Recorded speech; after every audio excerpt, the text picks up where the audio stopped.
गीता अध्याय 15 के श्लोक 16-17 में 3 प्रभु बताए हैं। ये 3 प्रभु कौन हैं? किस प्रभु की शरण में जाने के पश्चात जन्म और मरण समाप्त हो सकता है? 3 प्रभुओं में सबसे उत्तम परमात्मा कौन है? कैसा है? उसका क्या नाम है? इन सभी गूढ़ रहस्यों को जानने के लिए अवश्य सुनिए जगत गुरु तत्वदर्शी संत रामपाल जी महाराज के अमृत वचन।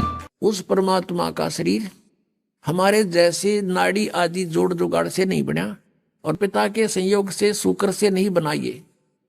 शुक्र में कायम है, शुक्र से बना हुआ वाली काया नहीं है। नाड़ी भी नहीं उस परमात्मा के शरीर में। शरीर हमारे जैसा एक तत्व से बना, नूर से।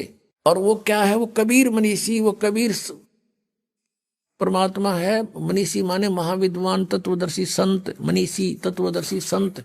वो कबीर जी स्वयंभू, स्वयं प्रकट होते हैं। स्वयं प्रकट होना फिर निराकार की तरह का जो स्वयंभू लिख दिया। और परिभू सबसे पहले प्रकट पुरुष वो परमात्मा है और अपनी वाणी का ज्ञान देने के लिए यहाँ प्रकट होते हैं। तो यहाँ क्या बताते हैं? अदर द्वीप गगन गुफा में तान निज वस्तु सारा। गोरखनाथ से करें भगवान तेरा ज्योत स्वरूपी अलख निरंजन धरता ध्यान हमारा। क्योंकि ये आपने देखा नाथ पंथाले का आलोक निरंजन हमारे गांव में था, एक नाथों का डेरा है अभी भी। वो बाबा आया करता है का अर्थ आलोक निरंजन। अब हमने के बेरा था काल ले आंडा है, ये पता चलिया आंधे काल का नाम ले अलोक निरंजन आटा गालियो माई। तो ये इस अलख निरंजन ने सुप्रीम पावर मान रहे हैं। परमात्मा कहते हैं तेरा ज्योत स्वरूपी अलख निरंजन धरता ध्यान हमारा। हाड चाम लहू ना मेरा शरीर हाड चाम से नहीं है। और कोई जाने सतनाम उपासी, यानी मेरे से परिचित व्यक्ति ही उस सतनाम का जाप करने वाला मुझे पहचान सकता है। और तारण तरण अभय पद दाता मैं हूं कबीर अविनाशी। अपनात्मा हम पूर्ण परमात्मा सतपुरुष कबीर जी के बच्चे हैं। वो हमारे पिता हैं। हम काल के जाल में फंस गए और अपने का दुख अपनों को ही होता है। वो परमात्मा यहाँ ऐसे सुंदर लोक न छोड़ के जिसमें दुख नाम की चीज नहीं। और यहाँ परमात्मा का एक दिन भी चैन से नहीं रहने दिया। उनके साथ मार मार रखी। घर घर में गए, गांव गांव में गए, नगर नगर में डंडोरा पीटा। कहीं जाकर खड़े होके अपने आप आवाज लगाने लग जाते, कथा सुनाने लग जाते, अपने अमृतवाणी सुनाने लग जाते। बहुत से व्यक्ति इकट्ठे हो जाते, परमात्मा के फिर शिष्य बन जाते। इस ज्ञान को समझाया, उनके दुख दूर किए। और हम इस अज्ञान से भर दिए काल के दूतों ने, हम भगवान को नहीं पहचान पा रहे। कहा परमेश्वर ने चारों युग में संत पुकारे, कूक कहा हम हेल रे। हीरे माणिक मोती बरसे ये जग सुगता ढेल रे। कबीर परमात्मा कहते हैं हम चारों युगों में आए, संतों को समझाया, अच्छी आत्माओं को। उन्होंने फिर मेरे से परिचित होकर के इस तत्व ज्ञान का डंडोरा पीटा। चारों युग में संत पुकारे, कूक कहा हम हेल रे। और ये हीरे माणिक मोती बरसे ये जग सुगता ढेल रे। तत्व ज्ञान रूपी अमृत और मोती बरसा रहे हैं, हीरे लाल पन्ने हम बरसा रहे हैं सत साधना रूपी। और ये शास्त्र विरुद्ध साधना और अज्ञान रूपी ज्ञान को ग्रहण करके डले ढो रहे हैं।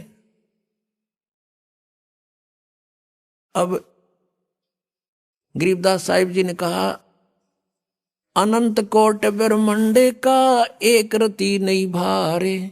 सतगुरु पुरुष कबीरे हैं ये कुल के सिरजनहारे। सतगुरु पुरुष कबीरे हैं ये चारों युग परवान। झूठे गुरुआ मर गए ये हो गए भूत मसान। अब आपने शिवदयाल जी की दशा देख ली, भूत बनकर अपनी शेषा बुक्की में प्रवेश।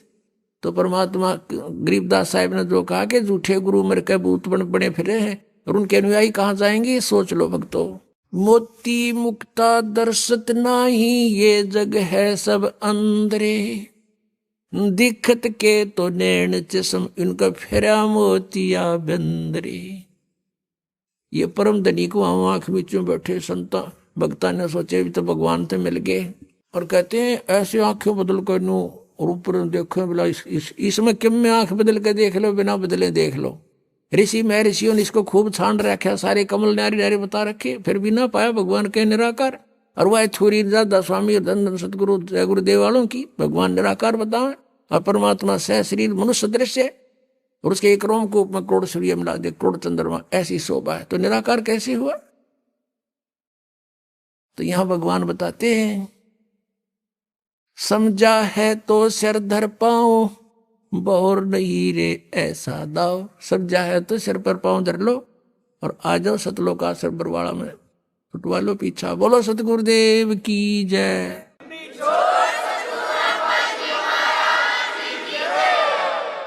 परम पिता परमात्मा पूर्ण ब्रह्म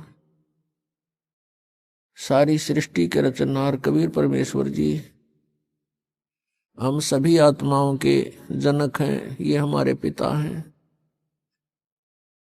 इन्होंने आकर हमें ज्ञान कराया कि आप यहाँ के रहने वाले नहीं हो। जिस स्थान को, जिस लोक को तुम अपना मानते हो, ये आपका नहीं है।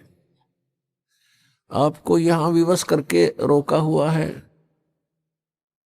यहाँ 21 ब्रह्मांड का जो स्वामी है, प्रभु है, जिसको तुम ब्रह्म बोलते हो, परमात्मा ने बताया, जिसको तुम ब्रह्म कहते हो, ये ज्योत निरंजन काल है।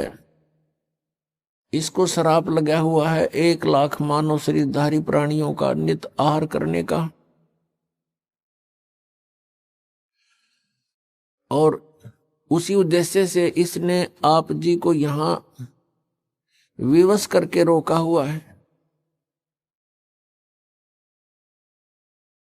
अपनी स्वार्थ पूर्ति के लिए आप जी को यहां झूठे लालच में यहां बांध रखा है।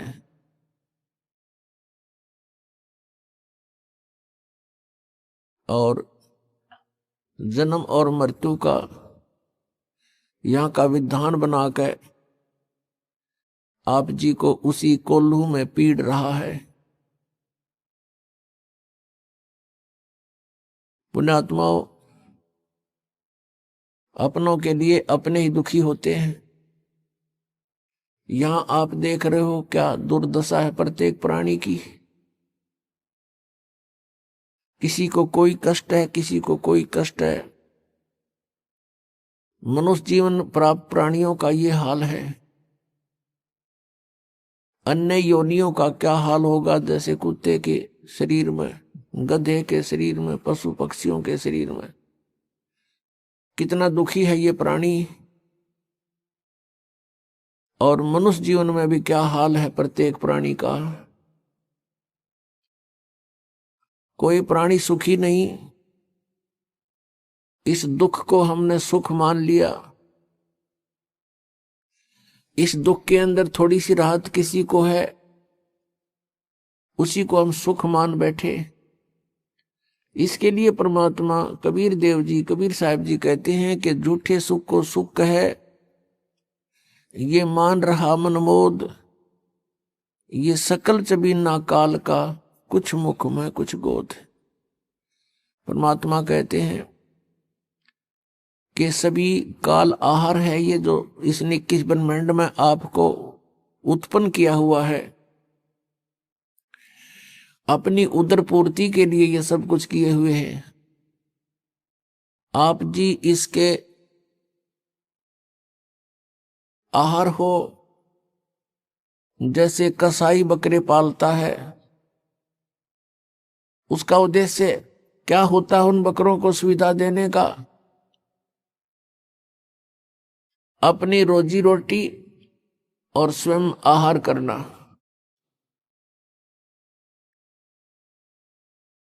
उन बकरों के लिए, बकरियों के लिए वो कितनी सुविधाएं करता है। उनके लिए चरागाह बनाता है, जल की व्यवस्था करता है, तालाब, और ऊपर शेड डाल देता है, झोंपड़ी बनाता है गर्मी सर्दी से बचाने के लिए। उन सुविधाओं को देखकर वो बकरे वो समझते हैं कि ये हमारा मालिक बड़ा दयालु है, इसने हमें बहुत सुविधा दे रखी है। और जिसमें वो कसाई, उनका मालिक, उन बकरों के उस स्थान पर आता है तो बकरे उसको अपना एक भद्र पुरुष मानकर, अपना नेक मालिक मानकर उससे प्यार करते हैं, उसके पास आते हैं। कोई तो ऐसे पैरों को उठाकर उसको प्यार देना चाहता है, सीने से लगाना चाहता है बकरा, और कोई उसको चाटता है मुंह जिह्वा से एक प्यार जताने के लिए, और वो देखता है ऐसे हाथ लगाता है, वो उसको चाटते हैं, प्यार करते हैं। वो देख रहा है कि ये कितना मांस इसमें बन गया, कितने किलो का हो गया, ये कितने का बिकेगा। और वो बकरे सोचते हैं ये हमें लाड कर रहा है, वो उससे प्यार करते हैं। अब उन सुविधाओं को देखें तो बकरों को ये ऐसा लगता है कि बहुत नेक आदमी हो। और फिर जब कहीं से ऑर्डर आ जाता है 10-20 बकरों का, उस समय ये नहीं देखता कि इसका बेटा मरेगा, बेटी मरेगी, मां मरेगी या भाई मरेगा। वो तो लेकर डंडी लाठी और हाँक लेता है उसको। किसी का बेटा मरो आओ, चाहे किसी की बेटी, चाहे मां या भाई या बहन, और वो जाकर के उनको कड़च कर देता है, काट देता है। तो पुण्यात्माओं, परमात्मा कबीर जी ने बताया कि धर्मदास उनकी एक परमात्मा, एक श्रेष्ठ आत्मा, अच्छी आत्मा, उनका भक्त हुआ, जिसको परमात्मा आकर मिले थे। एक विधान है परमात्मा का, परमेश्वर का, जो वेदों में भी वर्णित है, और वो लीला ऐसी करते ही हैं। और वेद भगवान की ही गुणगान करते हैं। वेदों में लिखा है कि वो परमात्मा ऊपर ध्रुवलोक के तीसरे पृष्ठ पर, तीसरे स्थान पर विराजमान है। तीसरे मुक्ति धाम में रहता है, वहां से गति करके नीचे आता है, श्रेष्ठ आत्माओं को मिलता है, उनको ज्ञान बताता है, यथार्थ ज्ञान देता है। उसी उद्देश्य से परमात्मा धर्मदास साहिब जी को मिले थे। एक बहुत ही अच्छी आत्मा परमात्मा की खोज में भटक रही थी। परमात्मा आकर उनको मिले, तब उनसे कहा था कि धर्मदास, जिसको तुम पूज रहे हो ये काल है। गीता जी अध्याय नंबर 11 के श्लोक 32 में स्वयं कहता है, मैं काल हूं, सबको खाने के लिए आया हूं, और तुम फिर भी इसी की पूजा कर रहे हो, सर्प को दूध पिला रहे हो। फिर परमात्मा ने बताया कि धर्मदास, जैसे आप जी देखते हो कि यहां कितनी सुविधाएं दे रखी है काल भगवान ने, कितनी बड़ी पृथ्वी है, इस पर कितने अच्छे मेवे लगे हैं, मेवा, काजू, किशमिश, फल लगे हैं, सेब, संतरे, और कनक, गेहूं, चना, बाजरा, ज्वार, मकई। और फिर कभी वर्षा हो जाती है, झरने बह रहे हैं, दरिया बह रही हैं, नीचे जमीन में शीतल जल, मीठा जल भर रखा है। इन सुविधाओं को देखते हैं, शीतल हवा चल रही है, सूर्य उदय हो रहा, अस्त हो रहा है।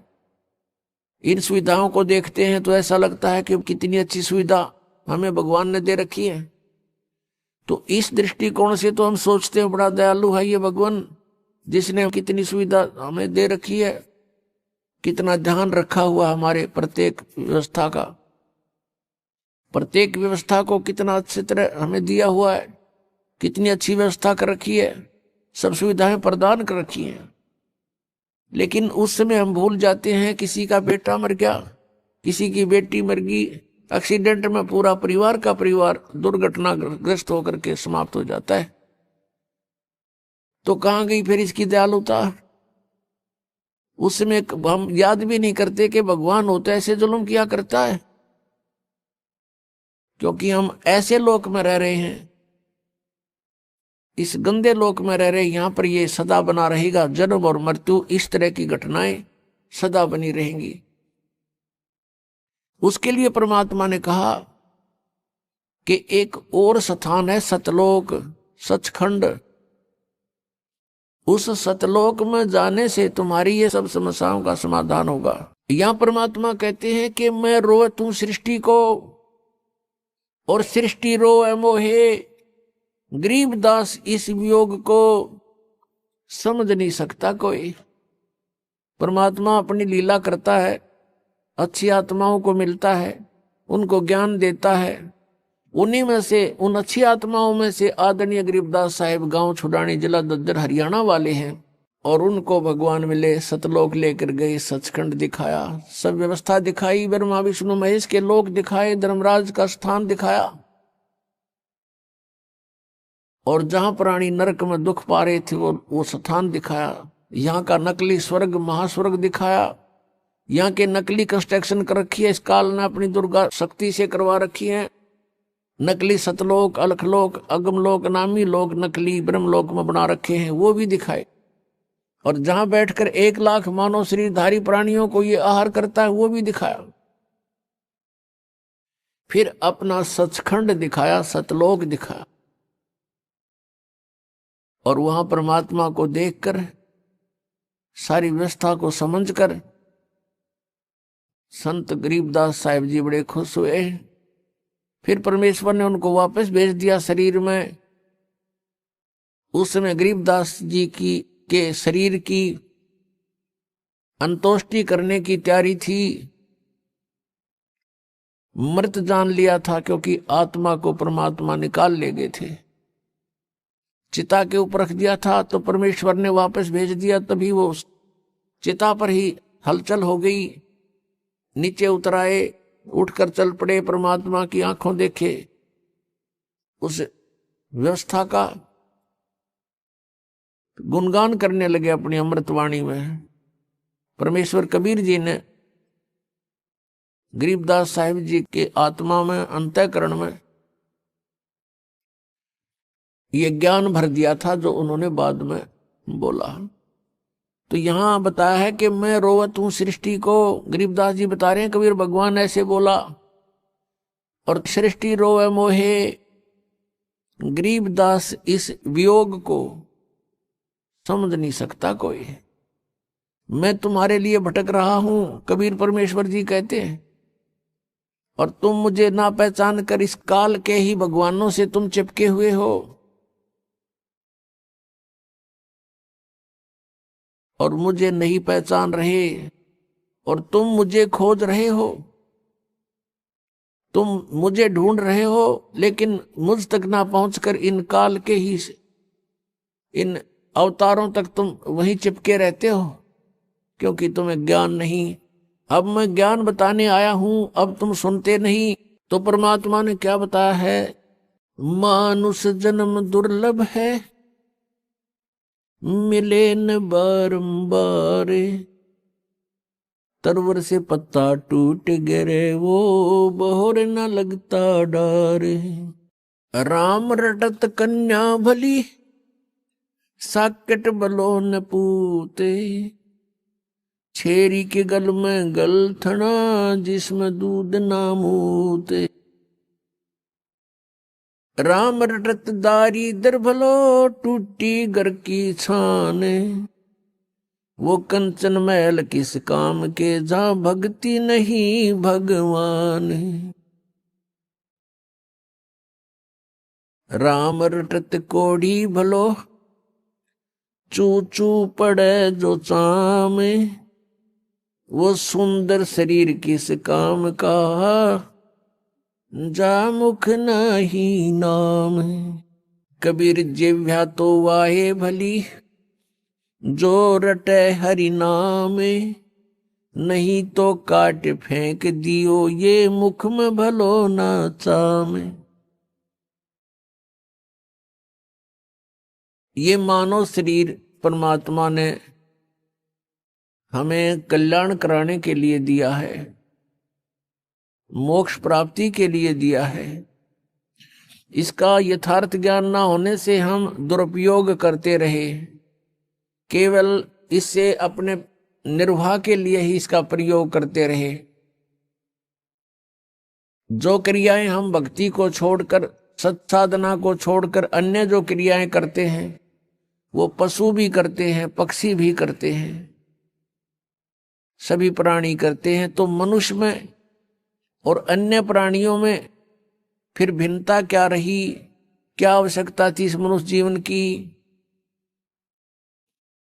पुण्यात्माओं,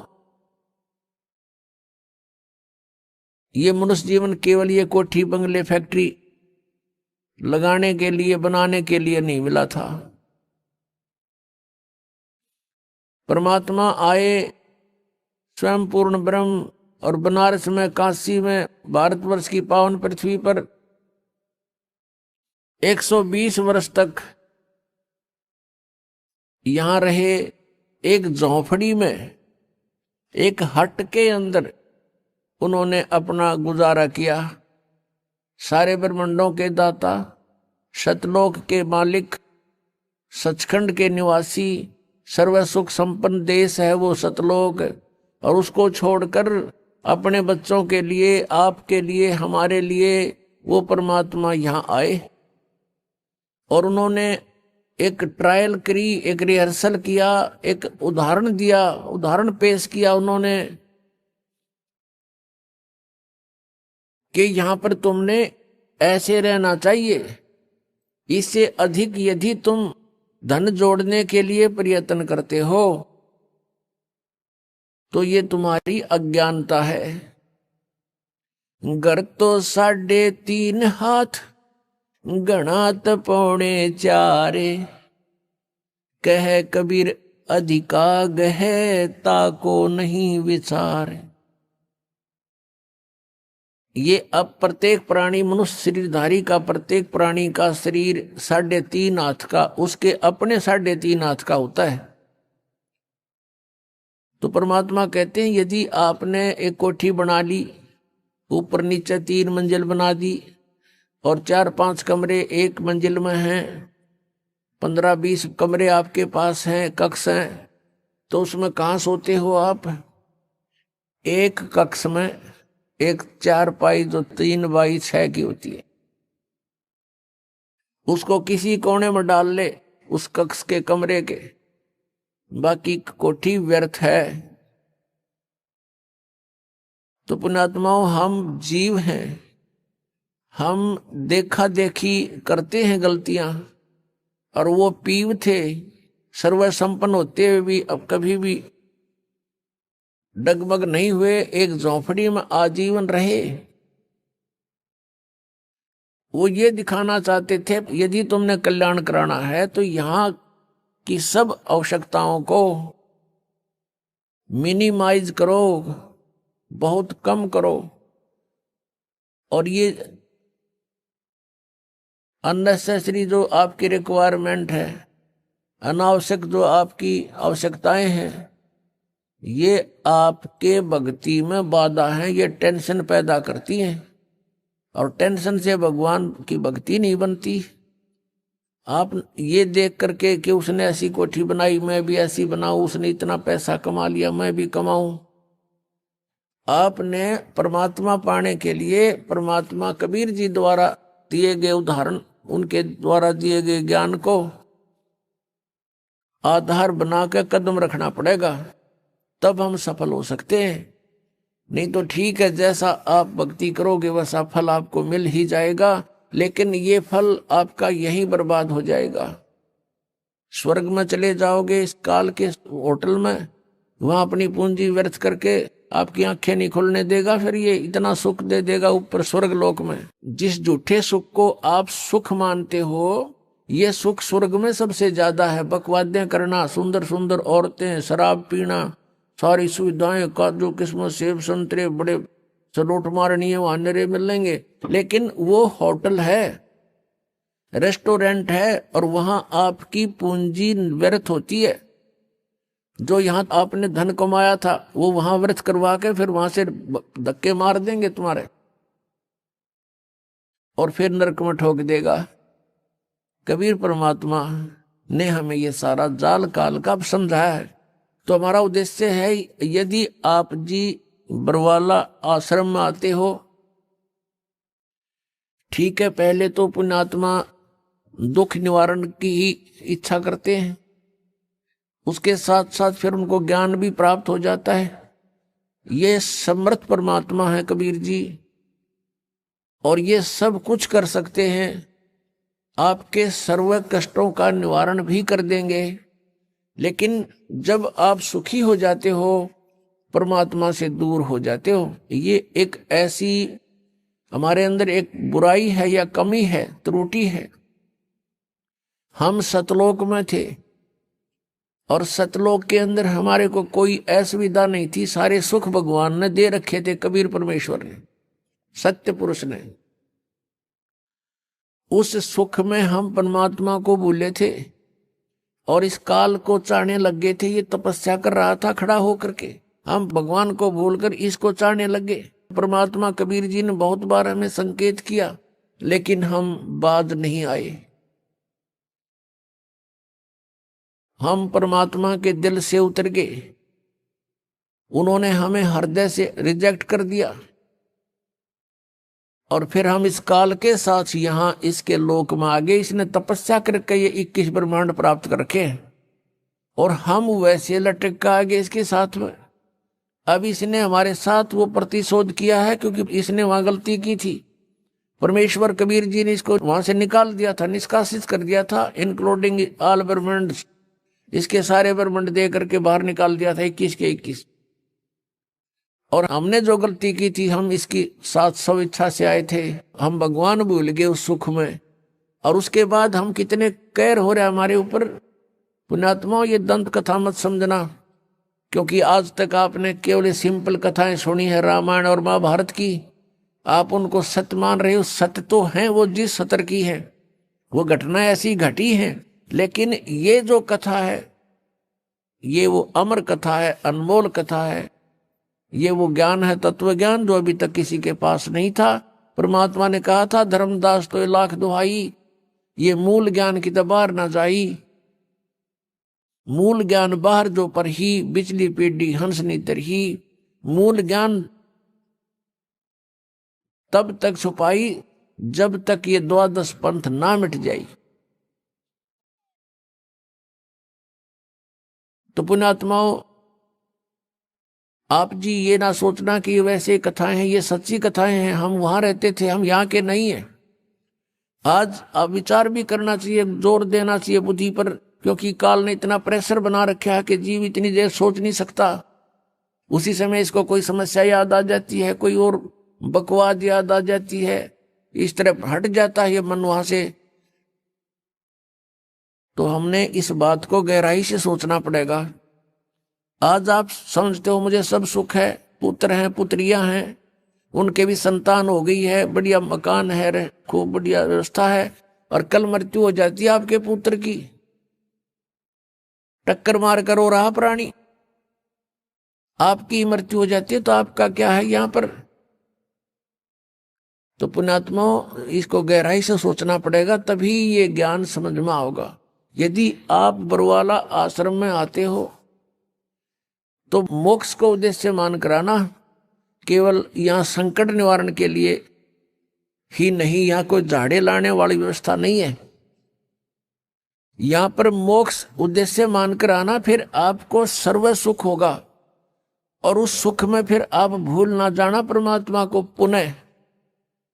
इसलिए ये याद दिलाई जाती है कि हम कहाँ मार खाते हैं, काल का दाव कहाँ लगता है।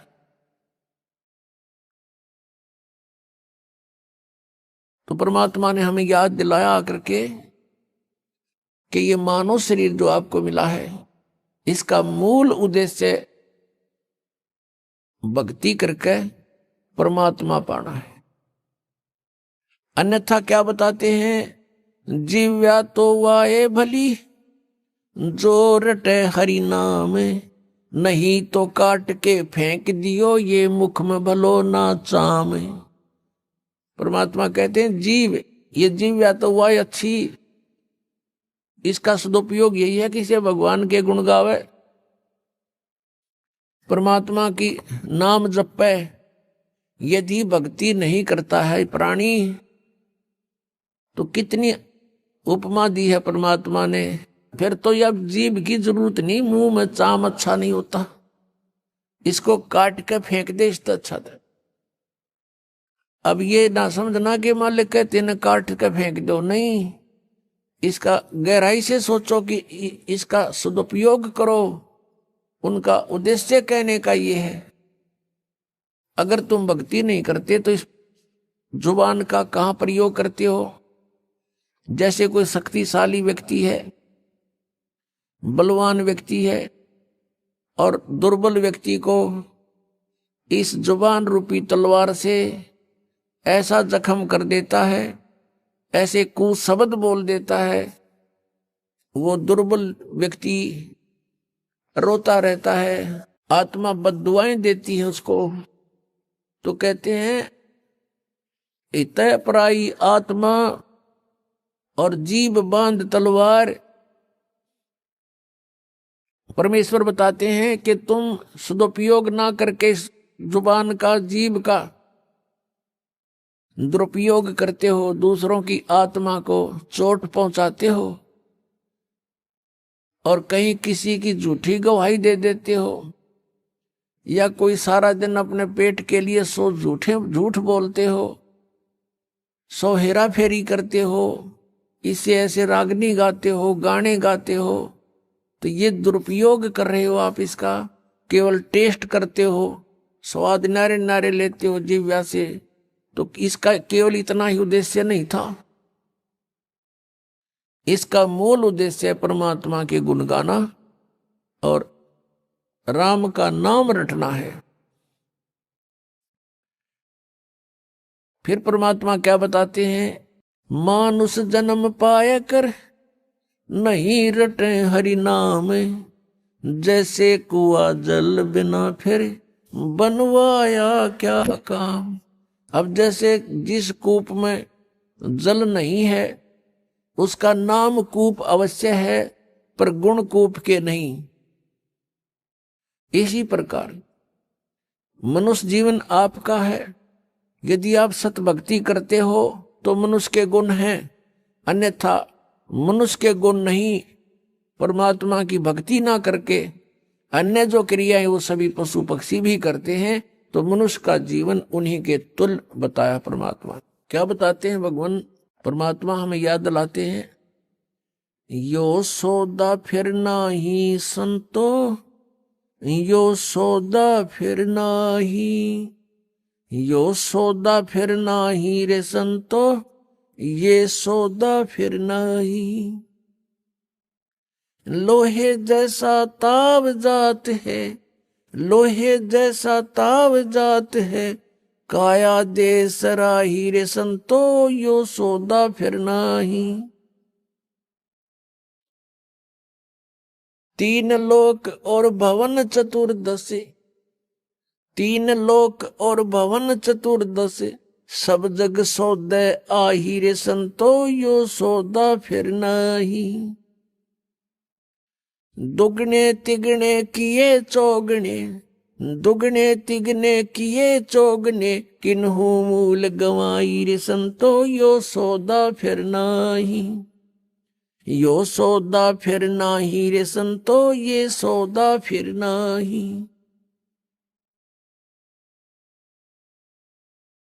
फिर क्या बताते हैं, यो दम टूटे पिंडा फूटे, यो दम टूटे पिंडा फूटे, हो लेखा दरगाह माही रे संतो, यो सौदा फिर नाही। उस दरगाह में मार पड़ेगी, उस दरगाह में मार पड़ेगी, जम पकड़ेंगे बाही रे संतो, यो सौदा फिर नाही।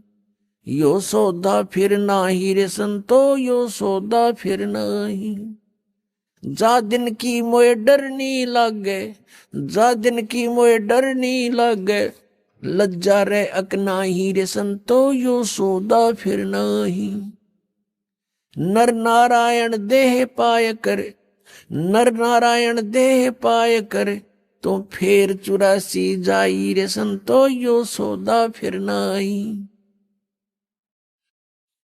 कुल परिवार तेरा सकल कबीला, कुल परिवार तेरा सकल कबीला, मसलत एक ठहराई रे संतो, यो सौदा फिर नाही।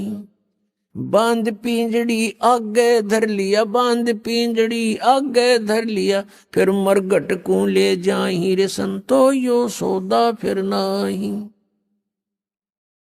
अग्नि लगा दिया जद लंबा, अग्नि लगा दिया जद लंबा, फूक दिया उस ठाही रे संतो यो सौदा फिर नाही। वेद पांध फिर पंडित आए, पुराण उठा फिर पंडित आए, पीछे गरुड़ पढ़ाई रे संतो यो सौदा फिर नाही। यो सौदा फिर नाही रे संतो यो सौदा फिर नाही। फिर पीछे तू पशुआ कीजे, फिर पीछे तू पशुआ कीजे, गद्दा बैल बनाई रे संतो यो सौदा फिर नाही।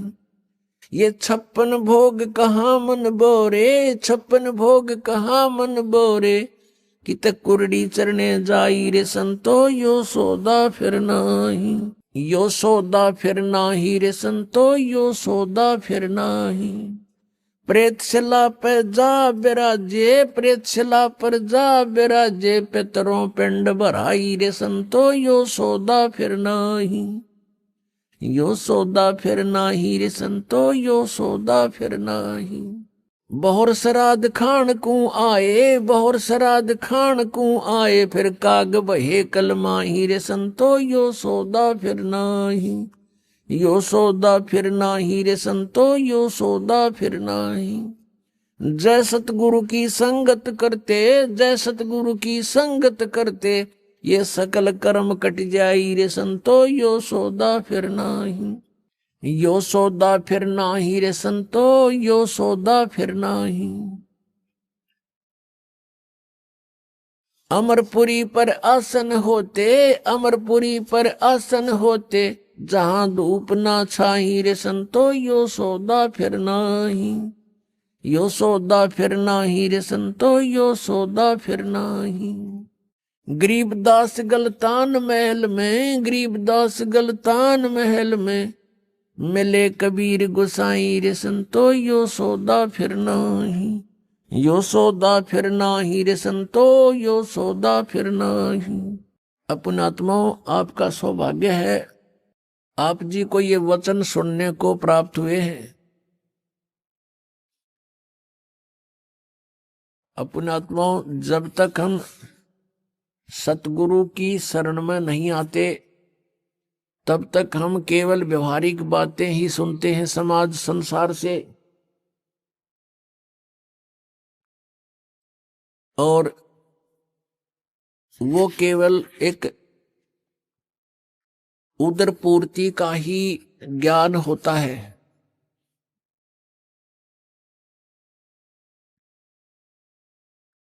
वो केवल उदर पूर्ति का ही जानकारी होती है, वो परमात्म ज्ञान नहीं, आत्म ज्ञान नहीं। और आत्म ज्ञान बिना भक्ति की चाह उत्पन्न नहीं होती, हम अपना जीवन व्यर्थ कर जाते हैं। पुण्यात्माओं, ये जो परमात्मा की वाणी आपको सुनाई है, इसको बहुत गहराई से सोचना है। इसके विषय में कहा कि ये बातें कहन सुन की नहीं, ये कृपाड़न की है। इनको केवल सुनने तक और कहने सुनाने तक सीमित ना रखना। अब इसमें कितनी गहरी बात बताई है कि ये सौदा फिरना ही संतो यो सौदा फिरना ही। अब फिर क्या बताया कि लोहे जैसा ताब जात है काया देश राही,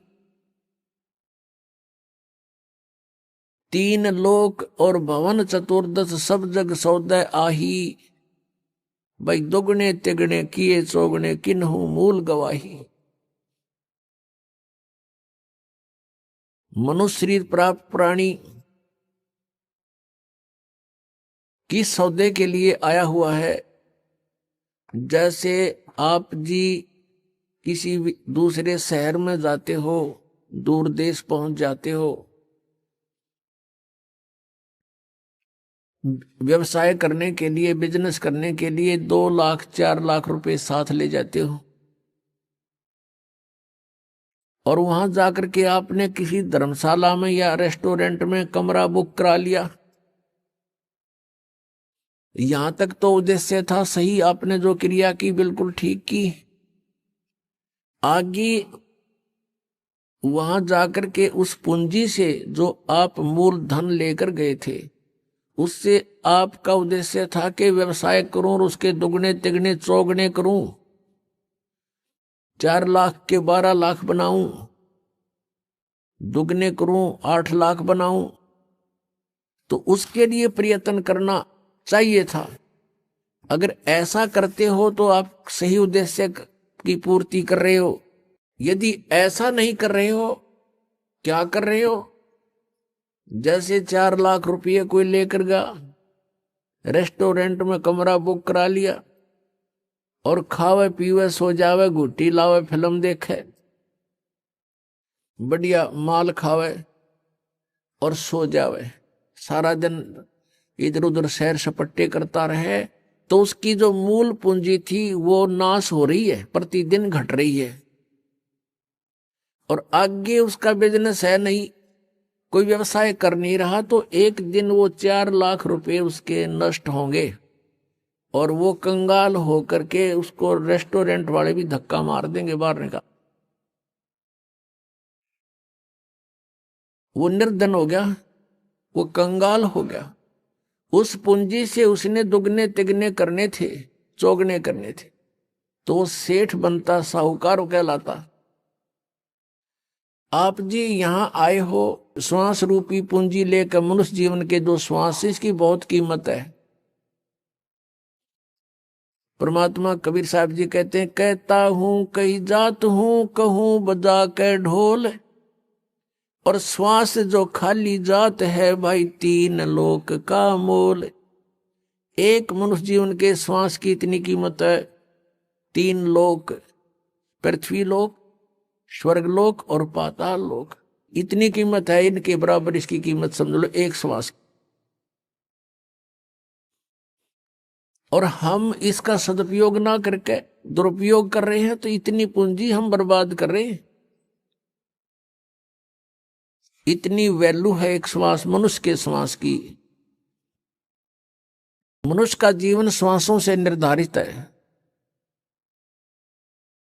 और हम इसका सदुपयोग ना करके कितना व्यर्थ करें। तो क्या बताते हैं, ये सौदा करना था अपने श्वासों की, जो सिमरण करना था, जिह्वा से भी जाप करना था, परमात्मा का नाम रटना था, ऐसा ना करके हम इसका दुरुपयोग कर रहे हैं। तो कहते हैं, लोहे जैसा ताव जात है काया देश राही। जैसे लोहे को गर्म कर देते हैं भट्ठी में, और कारीगर उसको तुरंत निकाल करके उसके ऊपर चोटें मारता है, और उस गरम गरम पर चोट मार के वो जो चाहे सो बना सकता है, जिस उद्देश्य के लिए गर्म किया गया वो लोहा। और यदि वो तुरंत चोट नहीं मारता है, कुछ ठंडा हो जाता है, तो उसके ऊपर चाहे सारे गन्ने झाड़ ले, उसका कुछ नहीं बने फिर लोहे का, क्योंकि ठंडा हो गया, बांगा टेढ़ा हो जाएगा, बांका टेढ़ा।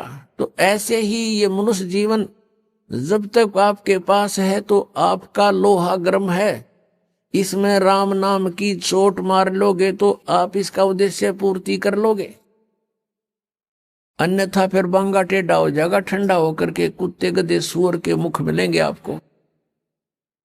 ये सुंदर शरीर मनुष्य वाला नहीं प्राप्त होगा। इसी को पुण्य भी प्राप्त करने के लिए तो भी आपने भक्ति ही करनी होगी, और जिस समय आपको ज्ञान हो जाएगा तो आप तो इस मनुष्य जीवन को यहां प्राप्त नहीं करोगे, इसको प्राप्त करने का उद्देश्य सतलोक में होगा, जहां फिर कभी मृत्यु ना हो। पुण्यात्माओं, आपके ऊपर मेहर है परमात्मा, आपको ये अमर कथा, ये अनमोल ज्ञान, ये तत्व ज्ञान जो अभी तक छुपा रखा था, आपको प्राप्त हो रहा है। आपके लिए खजाना दाब रखा था कबीर भगवान ने, और आपके ऊपर मेहर बख्श दी कि आपको ये ज्ञान दिया जा रहा है। आप यहाँ अपने परिवार को अपना मानते हो, ये आपकी नहीं, ये काल की भूल भुलैया है। आप जीव संज्ञा के अंदर हैं, आपके ऊपर इतना दबाव दे दिया काल भगवान ने, 3 गुणों के त्रिगुणमयी माया के द्वारा, के जीव के बस का नहीं है ये तो परमात्मा ने इसको विधि बताई है, इससे एंटीबायोटिक बताई है इसका सिमरण करने से, सतनाम का सिमरण करने से, सच्चे नाम का। सतनाम सतनाम कोई जाप नहीं है। और ये ज्ञान सुनने से फिर आपके ऊपर ये प्रेशर कम हो जाएगा काल का। परमात्मा हमें याद दिलाते हैं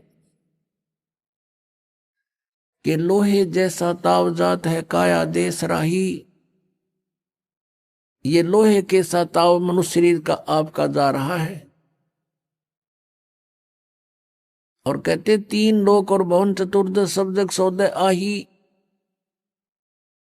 ये सब मनुष्य शरीर प्राप्त प्राणी सौदा करने के लिए आए हुए हैं। और कहते हैं दुगने तिगने किए चौगने किन्हु मूल गवाई। पुण्यात्मा है, समझदार है, जिनको ज्ञान हो गया, उन्होंने तो दुगना तिगना चौगुना कर लिया इस मनुष्य जीवन से। और किन्हु मूल गवाही, किसी ने जो सद्भक्ति नहीं करते या भक्ति बिल्कुल नहीं करते, उन्होंने तो अपनी मनुष्य जीवन की ये धन, ये मूल पूंजी नाश कर लिया। किन्हु मूल गवाही। अपनात्मा जो भक्ति नहीं करता वो तो अपना जीवन नाश कर ही रहा है। और जो शास्त्र विधि को त्याग कर मनमाना पूजाएं करता है, नकली गुरुओं से साधना, नकली नामों का जाप कर रहा है, वो भी अपना जीवन नाश कर रहा है। वो उसी के तुल्य है जो भक्ति नहीं कर रहा है। एक रोगी है, औषधि नहीं खा रहा है, उसका तंदुरुस्त मृत्यु है। और दूसरा रोगी औषधि खा रहा है, नकली खा रहा है, तो उसकी भी मृत्यु डेफिनेट है, उसका ट्रीटमेंट नहीं है। ऐसे ही नकली गुरुओं से, इन झूठे गुरुओं से उपदेश प्राप्त करके प्राणी और इन गलत नामों का जाप करके अपना जीवन नाश कर रहा है। तो दोनों ही एक जैसे हैं, वो अंत दोनों का वही होगा। तो पुण्यात्मा, परमात्मा ने मेहर करी अपने ऊपर, स्वयं आए, अपनी जानकारी आप देकर गए, यथार्थ मंत्र बता दिए कि ये नाम जाप करो, लेकिन पूरे गुरु से लेकर, ये नकली गुरुओं से बात नहीं बनेगी। जिस समय परमेश्वर आए थे कलयुग में, कबीर परमेश्वर जी, उस समय उनके 64 लाख शिष्य हो गए थे, 64 लाख। आज किसी के 2 करोड़ शिष्य हैं, 3 करोड़ शिष्य हैं, कोई बड़ी बात नहीं, क्योंकि मीडिया का माध्यम है। और 200 150 वर्ष हो गए लगातार चलते आने। जब परमात्मा आए, भारतवर्ष की आबादी मुश्किल से 4 करोड़ होगी। सन 1398 से सन 1518 तक 120 वर्ष परमात्मा रहे थे। आइए अब हम उन श्रद्धालुओं के अनुभव जानते हैं जो जगत गुरु तत्वदर्शी संत रामपाल जी महाराज जी से दीक्षा प्राप्त कर चुके हैं तथा उनके द्वारा बताए गए भक्ति मार्ग पर चल रहे हैं। सर नमस्कार। नमस्कार जी। सर क्या नाम है आपका? मेरा नाम अन्नू डागर है जी। सर कहाँ से आए हैं आप? मैं दिल्ली मलिकपुर का रहने वाला हूँ। सर संत रामपाल जी महाराज से नाम दीक्षा लेने से पहले आप क्या भक्ति साधना करते थे? सर हम हनुमान जी की भक्ति करते थे, श्याम जी की भक्ति करते थे। जो हमारे हिंदू धर्म में जो भक्ति होती है, हम वो सारी भक्ति करते थे। पारिवारिक भक्ति करते थे जो हमारे शुरू से चली आ रही है। सर जब आप हिंदू परंपरा के अनुसार भक्ति साधना कर रहे थे तो फिर आपने संत रामपाल जी महाराज से नाम दीक्षा क्यों ली? सर हम हिंदू देवी देवताओं की भक्ति तो कर रहे थे, पर हमें कोई लाभ प्राप्त नहीं हो रहा था। मैं खाटू श्याम जाता था, मैं बालाजी जाता था, मैं वैष्णो देवी में जाता था, और लेकिन मुझे जाने से कोई लाभ प्राप्त नहीं हो रहा था। मेरी फैमिली में परेशानियां बढ़ती ही जा रही थी, कम होने का नाम नहीं ले रही थी। दिन पे दिन परेशानियां बढ़ती जा रही थी मेरी, तो मुझे कोई लाभ प्राप्त नहीं हो रहा था इनसे। इतना ज़्यादा नशा करता था मैं मेरी संगत बहुत ज़्यादा खराब थी, तो मैं छोटी उम्र में ही, मैं 16-17 साल की उम्र में नशा करने लग गया। और मैं इतना ज़्यादा नशे के में बढ़ गया कि मेरी फैमिली सारी परेशान हो गई। मैं नशे से इतना ज़्यादा, मैं स्मोक बहुत ज़्यादा करने लग गया, सिगरेट पीता था मैं। और हमारे यहाँ हुक्के का इतना चलन है कि मैं हुक्का इतना पीता था कि मेरे से रुका नहीं जाता था। मुझे खाना खाने से पहले भी हुक्का चाहिए था और खाना खाने के बाद भी, तो मुझसे रुका नहीं जा रहा था। मेरी फैमिली मेरे से परेशान हो गई, हमारी आर्थिक कंडीशन ख़राब होती चली गई। फिर उसके बाद मेरी संगत इतनी ज़्यादा ख़राब थी कि मैंने हुक्का बार ही खोल लिया। फिर मैंने हुक्का बार खोला, लोगों को हुक्का पिलाना शुरू किया, तो मेरी उससे और ज़्यादा मेरी ड्रिंक करने की जो आदत थी मेरी और ज़्यादा बढ़ गई। फिर मैं ड्रिंक डेली करने लग गया, जिससे मेरी इतनी कंडीशन ख़राब हो गई, मेरे पास पैसा रुकना बंद हो गया, मेरी फैमिली में झगड़ा होना शुरू हो गया, फैमिली में पैसा बिल्कुल ख़त्म हो गया। मेरे घर वाले मेरे से इतने ज़्यादा परेशान हो गए कि रोने लग जाते थे, कहते थे कि ये अगर ये मर जाए तो ठीक है, क्योंकि इसने हमारी हालत ख़राब कर दी। मेरे 2 छोटे भाई है, उनकी भी सोच के वो ये कहते थे कि इनके बारे में सोच ले। तो मेरे से नशा छूट नहीं रहा था। फिर मेरे घर वालों ने मेरा नशा छुड़वाने के लिए पहले तो मुझे जो एक टीवी पर आते थे निर्मल बाबा करके, उनके पास लेके गए।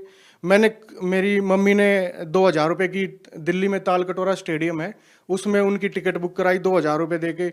मैं वहाँ गया, वहाँ जाने से भी मुझे नहीं लगा कि यहाँ कोई मेरा नशा छुड़वा सकता है। उसके बाद फिर मेरी मम्मी लाल किताब वाले आते हैं, जो टीवी पे आते हैं, जो जन्म पत्री बनाते हैं, और वो बताते हैं कि आपको ये उपाय करने पड़ेंगे, उपाय करने के बाद इनको लाभ होगा और इनका नशा छूट जाएगा। उन्होंने 10 मिनट की अपॉइंटमेंट के हमसे 11,000 रुपये लिए और मेरी जन्मपत्री बनाई, और उन्होंने बताया कि ये आप उपाय करो, उपाय करने से आपका नशा छूट जाएगा।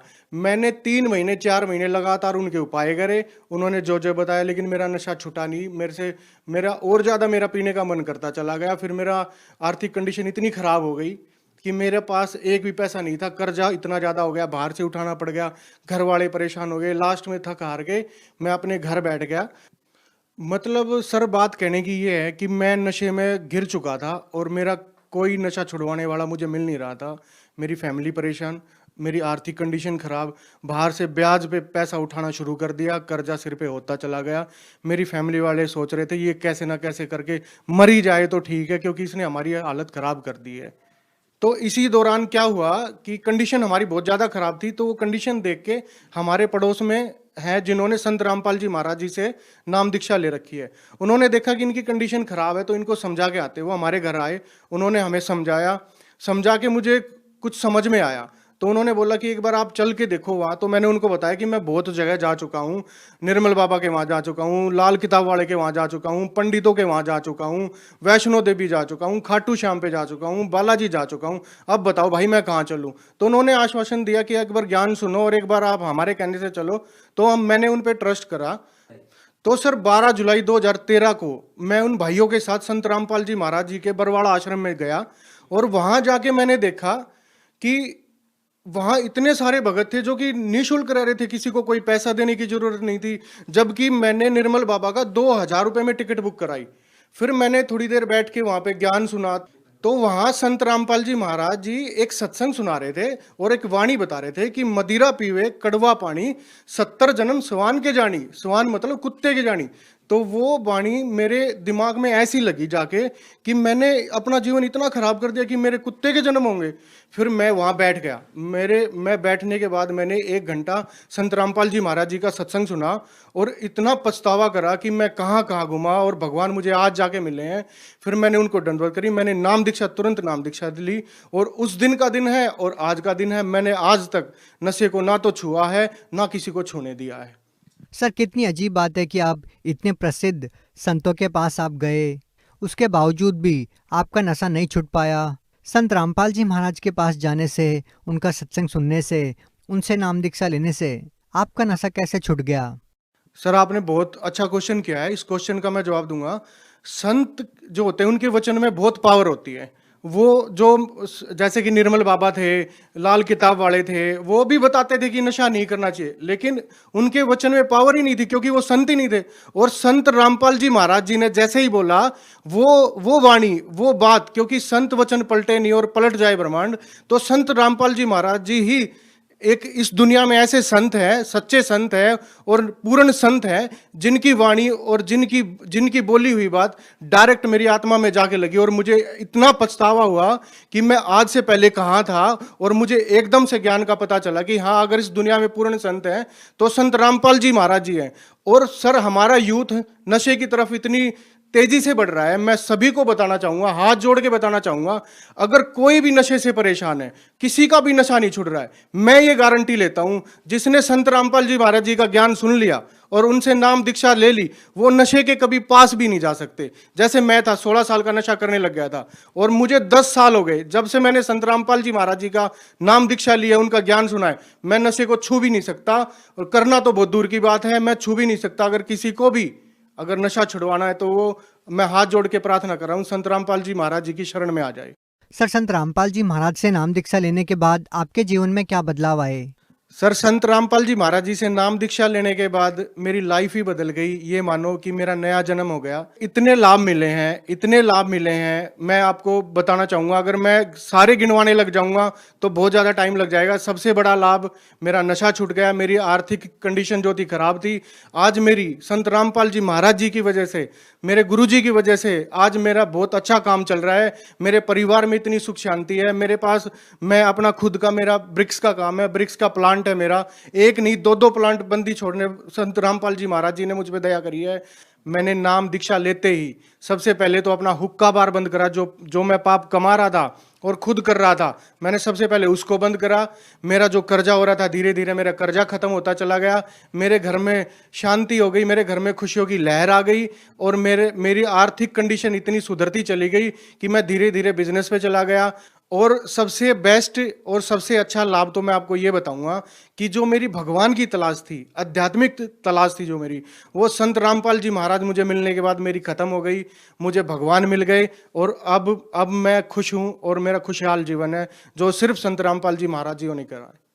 और साथ ही साथ जो मैंने आपको पहले ही बताया कि मेरी मम्मी को ब्लड प्रेशर था और डायबिटीज थी, शुगर था, वो अब उनका, मेरे गुरुजी, मेरे संत रामपाल जी महाराज जी की वजह से बिल्कुल नॉर्मल है और वो अब बिल्कुल ठीक है। जो कि मेरी मम्मी का डायबिटीज, अगर मैं आपको बताऊं तो 550 से ऊपर हुआ करता था। खाना खाने से पहले 350 और खाना खाने के बाद 550, जो कि इंसुलिन पे आ जाते हैं। और संत रामपाल जी महाराज जी की वजह से वो अब बिल्कुल ठीक है और उनका डायबिटीज भी 150-150 के करीब रहता है और वो बिल्कुल ठीक है।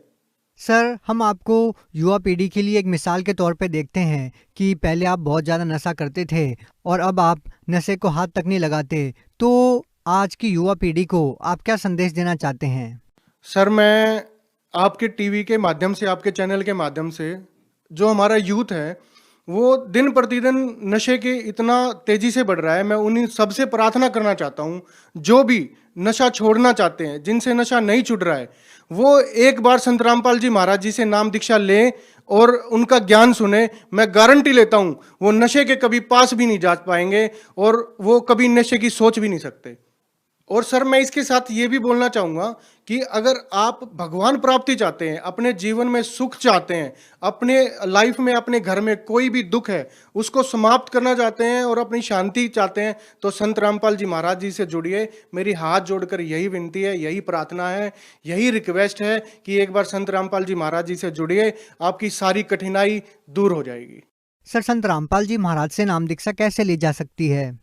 सर, बहुत सारे प्लेटफॉर्म है, जैसे सोशल मीडिया है, अपने टीवी चैनलों पर बहुत सारे टीवी चैनल है जिन पे हमारे गुरुजियों का, संत रामपाल जी महाराज जी का सत्संग आता है और सत्संग के दौरान नीचे एक पीली पट्टी चलती है जिस पे नंबर शो होते हैं। उन नंबरों पे आप कांटेक्ट करके अपने नज़दीकी नामदान सेंटर पे जाकर नाम दीक्षा ले सकते हैं। संत रामपाल जी महाराज जी के पूरे इंडिया में 500 से भी ज़्यादा नामदान केंद्र हैं। आप अपने नज़दीकी नामदान केंद्र पे जाके और नाम दीक्षा ले सकते हैं और अपना कल्याण करवा सकते हैं। जी, धन्यवाद। सत साहिब जी।